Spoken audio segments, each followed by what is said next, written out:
Bonjour, on est très heureux de vous accueillir en Tunisie. Vous venez présenter votre film Elle, le film de Paul Verhoeven.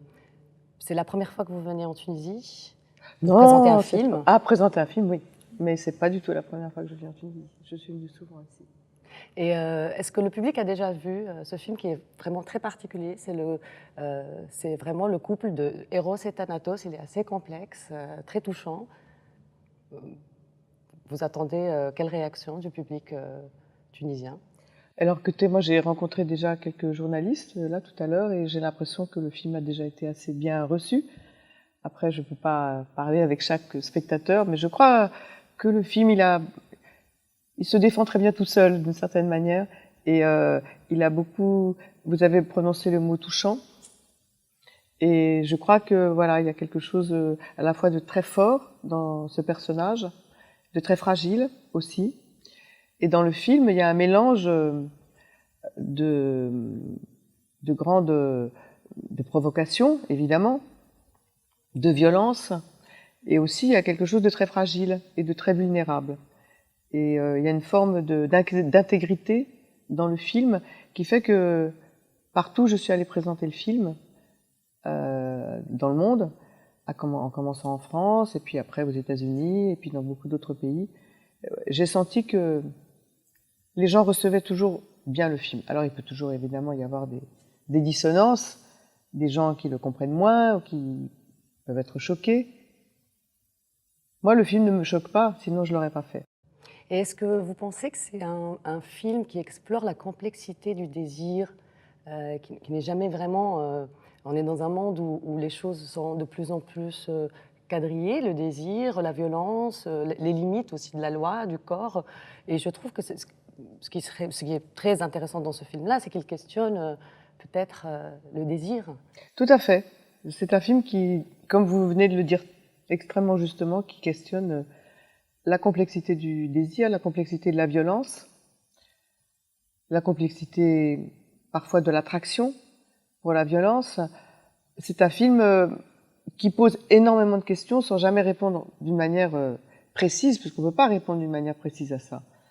Il y a aussi des choses à laquelle on ne voudrait pas répondre d'une manière très précise, parce que là, on s'adresse à vraiment à la part la plus intime de chacun, celle qui est la moins confessable, qu'on peut le moins confesser. Mais à charge pour le cinéma, parfois, justement, d'ouvrir une petite porte et puis d'engager le spectateur à voilà, aller au bord de quelque chose, encore une fois, qu'il est très très difficile et très complexe de définir, auquel il est très difficile d'apporter des réponses précises, mais encore une fois, voilà, le film parle de ça. Et est-ce qu'on pourrait le rapprocher un petit peu de La pianiste de Michael Haneke, d'une certaine manière, sur ce questionnement du désir, et beaucoup de films que vous avez fait aussi, dans lesquels vous avez joué? Sans doute, oui, bien sûr. Moi, j'ai pas particulièrement pensé à La pianiste quand je l'ai tournée, parce que je pense que c'est quand même une héroïne assez différente de la pianiste. Mais vous avez en même temps tout à fait raison d'essayer de jeter des ponts entre les deux films, parce qu'au fond, ce sont toutes les deux, ce sont deux femmes qui veulent un peu mener le jeu elles-mêmes, voilà. C'est aussi en ça que j'ai un peu appelé l'héroïne de Elle une post-féministe. Exactement, c'était... Ouais. Pas vraiment la féministe classique.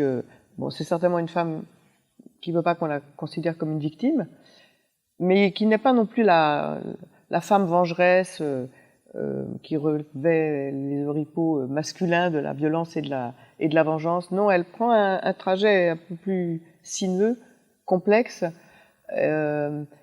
mais en tous les cas, elle veut garder les cartes en main. Elle veut, devant une situation qui est évidemment incontrôlable, puisqu'elle est victime d'un crime, il faut quand même le rappeler. En aucune manière, le film ne légitimise quoi que ce soit. Mais en même temps, le film n'est pas non plus un document sociologique. C'est l'exploration d'un fantasme, c'est imaginaire, c'est à la fois réel et vraisemblable, mais aussi complètement imaginaire, de la part de celui qui a inspiré cette histoire, qui est Philippe Jean, et de Paul Verhoeven.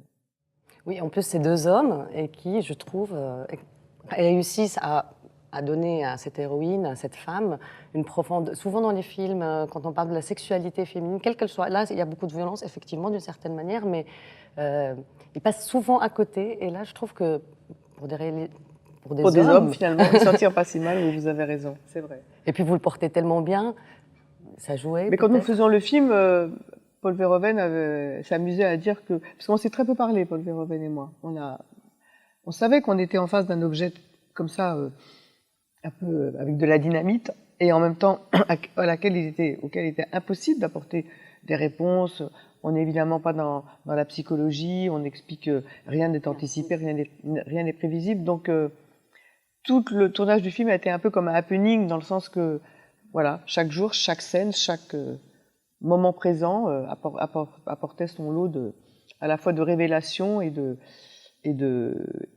mystère, parce que plus on avance, plus on en sait, moins on en sait. C'est un peu comme dans un film de Claude Chabrol. Oui, c'est vrai. Bon, je voudrais poser peut-être une dernière question un peu plus générale. Tout le monde sait que vous avez commencé à tourner très tôt, très jeune, au début des années 70.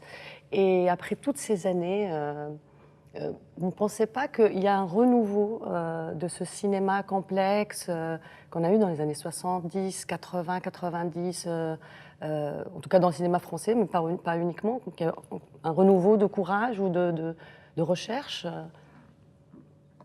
Peut-être, moi c'est pas tellement comme ça que je le vois. J'ai pas eu le sentiment qu'il y a eu de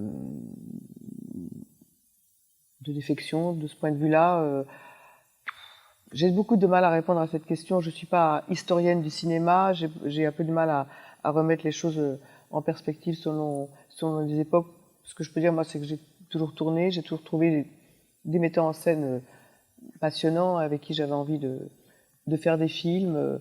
Alors d'un point de vue général, oui, on peut dire qu'il y a des périodes qui sont plus difficiles que d'autres, et on est certainement dans une période plus difficile qu'à une certaine époque. Il y a des films qui ont plus de mal à se faire, mais en même temps, une fois qu'on a dit ça, les choses intéressantes, il faut toujours lutter pour voilà, pour faire entendre des voix plus singulières. Voilà, je suis pas particulièrement pessimiste, surtout sur le cinéma français a toujours été un cinéma assez riche, libre, oui, le plus possible. Le cinéma, il n'est jamais aussi libre qu'il le voudrait. Hein. Il dépend pas assez de lui-même. Hein. Il dépend de beaucoup d'autres choses. Mais voilà, il est quand même assez riche, varié. Donc, moi, j'ai toujours bénéficié de ça tout au long des années. Peut-être une dernière question, si vous voulez bien. Vous retournez, vous avez fini un film avec Michaela Haneke, 16 ans après La pianiste. Comment s'est passé se sont passées les retrouvailles? Ah, c'était pas des retrouvailles. Moi, j'ai fait 4 films avec Michaela Haneke. Donc, j'ai fait La pianiste, Le temps du loup, Amour. C'était il y a pas là, voilà. Et celui-là, donc on se trouve régulièrement. Ça s'est très bien passé.